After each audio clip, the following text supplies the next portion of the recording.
Le message a pour terme sur le chemin de la croix. Ce qui s'est passé était une histoire vraie. Mais cela, non seulement que c'est un fait réel, ça cache aussi beaucoup de mystères. Et sur ce chemin, dans ce processus, beaucoup de choses se sont passées. Nous allons voir ces choses.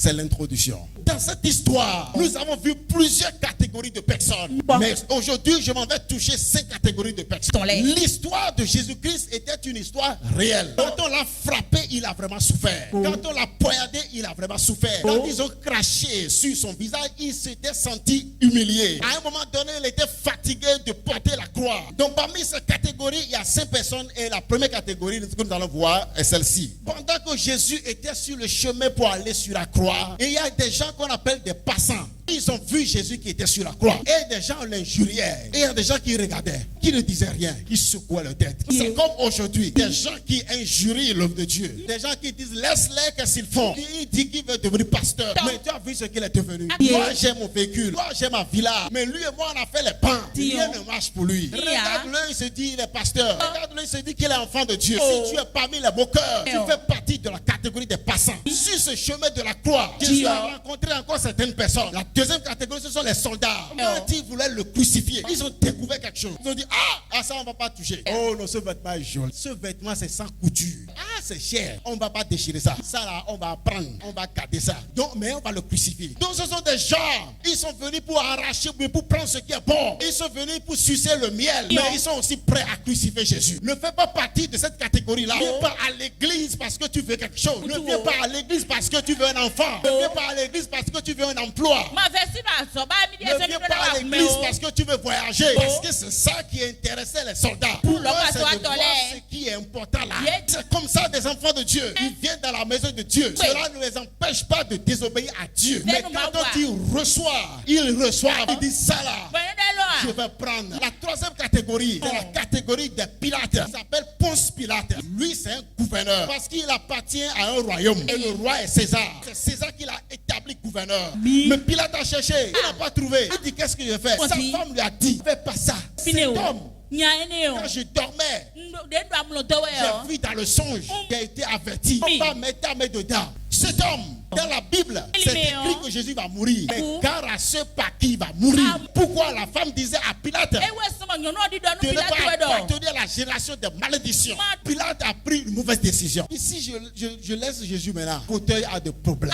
Certaines personnes, à cause de ce que les gens vont dire, certaines personnes, à cause de leur entourage, ils sont prêts à sacrifier Jésus-Christ. Ils sont prêts pour garder leur fauteuil. Ça, c'est la génération, la catégorie des Pilates. Ceux-là, c'est ceux-là qui regardent ce que les amis vont dire. Si je ne porte pas mini-jupe, mes copines vont dire que je ne suis pas civilisé. Moi-même, je regarde à moi-même. Je ne dois pas faire ça. Si je ne bois pas de l'alcool, je ne suis pas civilisé. Pilate a regardé. Il dit, je sais que c'est pas bon. Aujourd'hui seulement, je vais crucifier ce Jésus.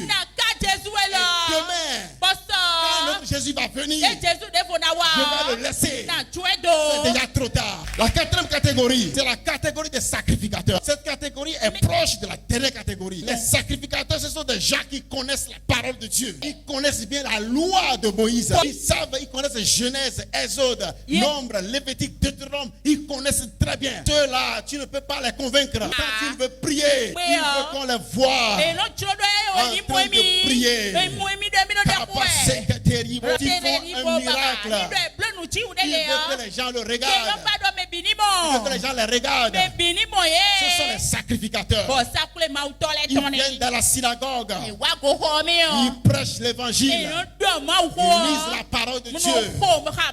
Mais quand un intérêt est touché, ils font tout. Ils cherchent les voies et les moyens. Le sacrificateur, ce sont les faux pasteurs. Ce sont des gens qui sont prêts à tordre le cou à l'évangile pour répondre à leurs critères. Ils sont prêts à changer les choses pour que ça les arrange. On dit que la fornication n'est pas une bonne chose, mais il dit on peut faire ça par moment. Il dit non, celui qui dit que c'est pas bon, c'est lui qui n'a pas compris. Parce que nous, on a fait la théologie. Les sacrificateurs, ce sont ceux-là qui pensent que par la religion, ils peuvent aller au royaume des cieux. Mais ils ne peuvent pas aller par les œuvres. C'est des gens qui cherchent à aller par les œuvres. La dernière catégorie, c'est la catégorie des vrais disciples.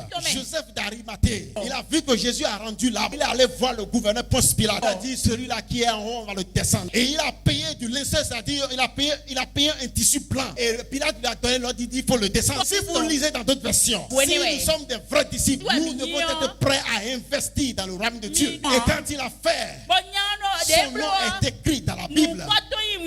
Joseph d'Arimathée. Alors si tu es vrai disciple, il faut poser un acte pour que ton nom soit inscrit dans l'histoire du royaume. Le vrai disciple, c'est celui qui est prêt à ne pas se décourager, que ce soit les injures, que ce soit les circonstances. Si le maître n'est plus là pour ordonner, nous devons être les vrais adorateurs. Ceux qui adorent Dieu doivent l'adorer dans le cœur, en esprit, en vérité. Ils sont là, les vrais adorateurs que le Père demande. Alléluia. Amen.